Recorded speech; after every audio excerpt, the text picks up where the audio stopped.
So hello and नमस्ते सबैजनालाई। आज चाहिँ म यो भिडियोमा चाहिँ तपाईहरुलाई चाहिँ म्याक मिनीको एसेन्शियल एप्सहरुको बारेमा भन्दै जाँदैछु। तपाईहरुले चाहिँ म्याक मिनी M4 चाहिँ बेस भेरिएन्टमा लिनु भइरहेको थियो अथवा छ भने चाहिँ तपाईलाई यो भिडियो एकदमै हेल्पफुल हुनेवाला छ। So keep watching till the and. मैले चाहिँ म्याक मिनी M4 चाहिँ लिएको अलमोस्ट 6 months प्लस भइसकेको छ अनि I have been loving this म्याकको इकोसिस्टम देखि लिएर म्याकको ओभरअल डिजाइन, ओभरअल फिल अनि ओभरअल पर्फर्मेन्सहरु देखेर चाहिँ एकदमै ह्यापी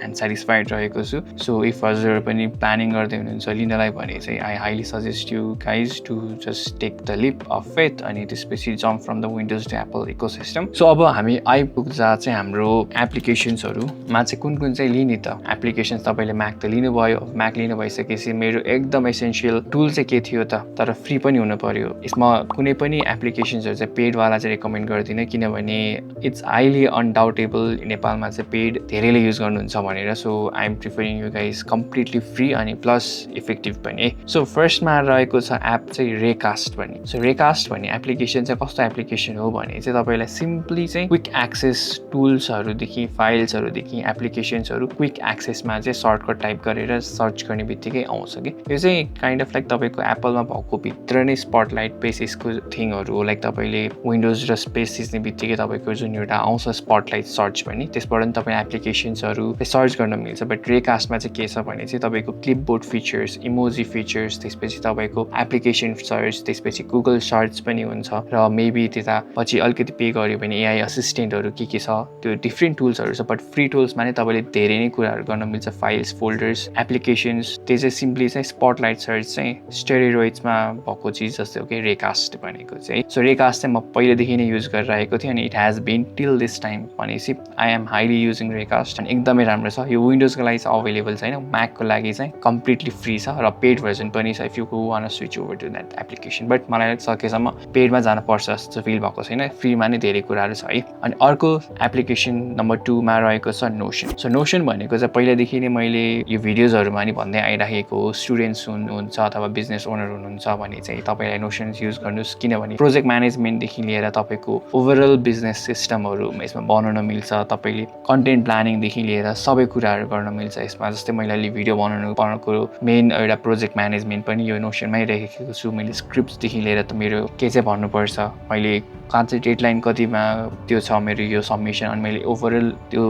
भिडियोको बारेको रिसोर्सेसहरु के कहाँबाट तानेको छु, कस्तोबाट रेफरेन्सहरु लिएर बनाएको छु भन्ने कुराहरु सबै मैले यसमा नलेज चाहिँ हाल्न मिल्छ कि जसले गर्दा मलाई एकदमै पछि हेल्प हुन्छ इन टर्म्स अफ मेरो नलेज बेसको लागि। So notion is very awesome tool for a student and for the business owner or entrepreneurs or anyone of you guys who just want to have a productivity system. Number 3 मा रहेको छ cursor. So cursor भनेको चाहिँ अलिकति out of topic हुन सक्छ किनभने मेरो धेरै जस्तो भ्युअर्सहरु चाहिँ प्रोग्रामर स्टफहरु हुनुहुन्न हैन। अनि मोस्टली चाहिँ हाम्रो होम बिल्डर्सहरु र घरको बारेमा नै धेरै भिडियोजहरु खोज्नु भइराखेको हुन्छ। बट एज अ स्टुडेन्ट तपाईहरु अहिलेको डिएनएजमा चाहिँ अब एआईले एकदमै इन्डस्ट्रीलाई खाइसक्यो नि त। सो तपाईलाई अब कोडिङ गर्न चाहिँ एकदमै इजी छ कि तपाईलाई सबै सिन्ट्याक्सदेखि लिएर स्क्रैच ओभर ल्याङ्ग्वेज पढ्नुपर्छ भन्ने अहिले जरुरत छैन। त्यो कुराले गर्दाखेरि चाहिँ तपाईलाई चाहिँ सिम्पली एउटा एआई को बारेमा अलिकति कुराहरु तपाईले गर्न सक्नुभयो भने एआई बाट तपाईले के आउटपुट तान्न सक्नुभयो भने तपाईले दामी एप्लिकेसन्सहरु बनाउन सक्नुहुन्छ। जस्तै मैले कन्स्ट्रक्सन फाइनान्स ट्र्याकर्सहरु देखि लिएर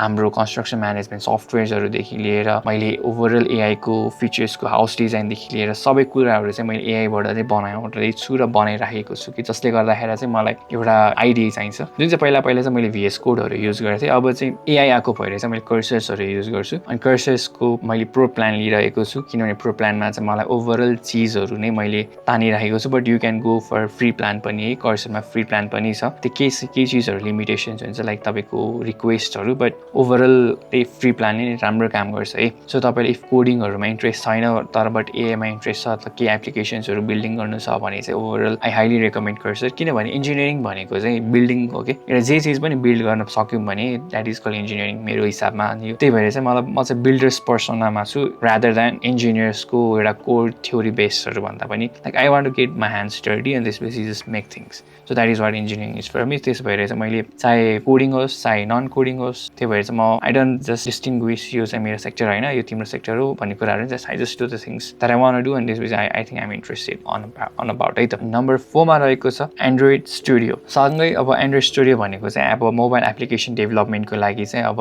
तपाईँलाई एक्स कोडहरू भन्ने हुन्छ होइन अनि त्यसपछि इफ तपाईँलाई चाहिँ फ्लटर एप्लिकेसन्स अथवा Expo as a side earlier programming सेक्टरमै बेस छ सो कर्सरको रिलेटेडको पार्ट भएर मैले नम्बर 4 मा राखेको छु होइन सो इफ तपाईँलाई मन पर्छ भने तपाईँ नम्बर 5 मा स्किप गर्न सक्नुहुन्छ है सो एन्ड्रोइड स्टुडियो भनेको चाहिँ तपाईँको कस्तो हो भने चाहिँ मैले अब जस्तै गुगल प्ले स्टोरमा चाहिँ मैले आफ्नो अकाउन्ट बनाएर चाहिँ म एप्लिकेसन्सहरू डिप्लोय गर्छु किनभने मैले एप्लिकेसन्स मेरोलाई मात्र नभइकन तपाईँहरूलाई पनि बनाउँछु अनि त्यसपछि ओभरअल युजर्सलाई पनि लुक एन्ड फिल गराउन खोजिरहेको हुन्छ नि त सो मेरो मेन टार्गेट भनेको नै युजर्सहरूले मेरो एप्लिकेसन युज गरिदियोस् केही रिकमेन्डेसन दियोस् यसमा केही इम्प्रुभमेन्ट्सहरू गर्न सकोस् मैले बनाएको चिजमा भन्ने हुन्छ so I just want share that stuff to the global मार्केटमा सेयर गर्न मसँग दुईवटा अप्सन छ कि त म एप स्टोरमा मैले एप्लिकेसन लन्च गर्नु पर्यो बिफोर मेरो कर्सरमा बनाएको एप्लिकेसन्सहरू चाहिँ मैले कि एप स्टोरमा लन्च गर्नु पर्यो कि नभए चाहिँ गुगल प्ले स्टोरमा लन्च गर्नु पर्यो होइन मसँग दुईवटा अप्सन्स छ बट मैले प्ले स्टोरमा अप्ट इन गर्नुको रिजन चाहिँ play store is very cheap अनि $25 चाहिँ तपाईँले ओभरअल लाइफ टाइम प्याकेज पाउँछ भने एन्ड्रोइडको लागि चाहिँ तपाईँले प्ले स्टोरमा गर्नुपर्ने हुन्छ र आइओएसको लागि चाहिँ तपाईँले एप्पल डेभलपर प्रोग्राम युज गर्नुपर्ने हुन्छ एप्पल डेभलपर प्रोग्राम चाहिँ इट्स काइन्ड अफ बिट अलिकति एक्सपेन्सिभ साइडमा किनभने एभ्री इयर चाहिँ तपाईँले $99 चाहिँ तिर्नुपर्ने हुन्छ सो अहिलेको कन्टेक्स्टमा चाहिँ सिन्स म मोनिटाइजेसन पनि गरिराखेको छुइनँ मेरो एप्लिकेसन्सहरूबाट अब भर्खर स्टार्टिङ फेजमा छु I just want learn this stuff अनि त्यसपछि just deploy the application that I build from AI जुन कर्सरबाट गरेर हुन्छु मैले त्यहाँबाट एप्लिकेसन बनाएँ त्यो प्ले स्टोरमा डिप्लोय गरेँ अनि I want users to look and feel अनि यसमा इम्प्रुभमेन्ट्सहरू गर्नको लागि त्यो एउटा जस्ट इकोसिस्टमहरू बनाउनको लागि चाहिँ मैले एन्ड्रोइड स्टुडियो चाहिँ डाउनलोड गर्नु मलाई अलिकति इफेक्टिभ लाग्यो बिकज एन्ड्रोइड स्टुडियोमा चाहिँ इमुलेटरहरू हुन्छ मैले यसमा गुगल पिक्सलको इमुलेटर राखेर मैले एप्लिकेसन्स चाहिँ बिफोर मैले आफ्नो फोनमा राख्नुभन्दा अगाडि चाहिँ कस्तो चाहिँ एप्लिकेसनको युजर एक्सपिरियन्स छ युआई कस्तो छ ओभरअल एप्लिकेसन राम्रोसँग काम गरिरहेको छ कि छैन भनेर ओभरअल त्यसमा बगहरू छ कि छैन एरर छ कि छैन भन्ने कुरा सबै चाहिँ म थाहा पाउनको लागि चाहिँ मैले त्यो युज गरिरहेको हुन्छु सो एन्ड्रोइड स्टुडियो चाहिँ म हाइली रिकमेन्ड गर्छु if you are into coding stuff number 5 मा रहेको छ यो लास्ट एन्ड फाइनल हो DaVinci Resolve सफ्टवेयरै फ्रीमा छ कि त्यसको स्टुडियो भर्जन चाहिँ पेड हो होइन जसमा तपाईँले क्याप्सनदेखि लिएर एआईको कुराहरू गर्न मिल्छ बट ओभरअलमा त्यति पनि डेपमा जानु छैन नि त एडिटिङमा होइन so basic editing basic colour grading basic सबै ओभरअल स्टफ भइपुग्छ मलाई भनेर चाहिँ if you was starting out content क्रिएसनमा DaVinci is the first beginner step to get in the editing fields and content creation स्टफमा त्यसले गर्दाखेरि चाहिँ एकदमै बेस्ट हुन्छ तपाईँहरूको लागि DaVinci चाहिँ मेरो एडोबी प्रिमियर प्रो पहिला चलाउँथेँ मैले विन्डोजमा भने चाहिँ अब चाहिँ म DaVinci चलाउँछु म्याकमा अनि इट वर्क्स फ्ललेसली किनभने DaVinci चाहिँ म्याकको लागि पनि अभाइलेबल छ कि स्पेसिफिक टु द म्याक सिलिकनको चिप सेटमा होइन एप्पल सिलिकन चिप सेटमा विच वर्क फाइन स्मुथ छ रेन्डर राम्रो छ सो त्यही हो अब तपाईँलाई चाहिँ पेड गर्नु छ भने you can go opt in for the Premiere Pro something like that but म चाहिँ DaVinci नै रेकमेन्ड गर्छु बिकज अफ इट्स फ्री अनि त्यसपछि यसमा कम्युनिटी राम्रो छ अनि त्यसमा तपाईँले राम्रोसँग एडिटहरू गरेर राम्रोसँग रेन्डर पनि गर्न सक्नुहुन्छ एज अ लाइक तपाईँले ओरिजिनल्ली नै सफ्टवेयरहरू पर्चेस गरेको फिल एन्ड आउँछ त्यसमा बक्सहरू धेरै हुँदैन नि त इन कम्पेरिजन टु द प्राइभेसीहरू लाइक पाइरेटेड सफ्टवेयरहरू भन्दा सो ओभरअल मेरो टप 5 एप्लिकेसन्स फर म्याक्सिमम प्रोडक्टिभिटीको लागि यो मैले भिडियो बनाएको रिजन पनि यही नै हो सो द्याट मेरो आफूले लर्न गरेको चिज ओभर द पास्ट 6 मन्थ्समा मैले थाहा पाएको चिज जाने बुझेको चिजहरू चाहिँ हजुरलाई सेयर गर्नको लागि मैले यो भिडियो बनाएँ for the Mac applications maximum प्रोडक्टिभिटीको लागि इफ तपाईँहरूले यो भिडियो इन्जोय गर्नुभयो भने चाहिँ डु लाइक सब्सक्राइब अनि कमेन्ट गर्नु होला केही क्वेरिजहरू छ भने I will try to reply my best किनभने म युट्युबमा नआएको पनि धेरै नै भइसक्यो अनि I just want just upload this videos ASAP So yeah, basically that's for this video. If you enjoyed this video, don't forget to give this video a thumbs up, make sure to subscribe, and until that time, have a great day, have a safe day. Peace out.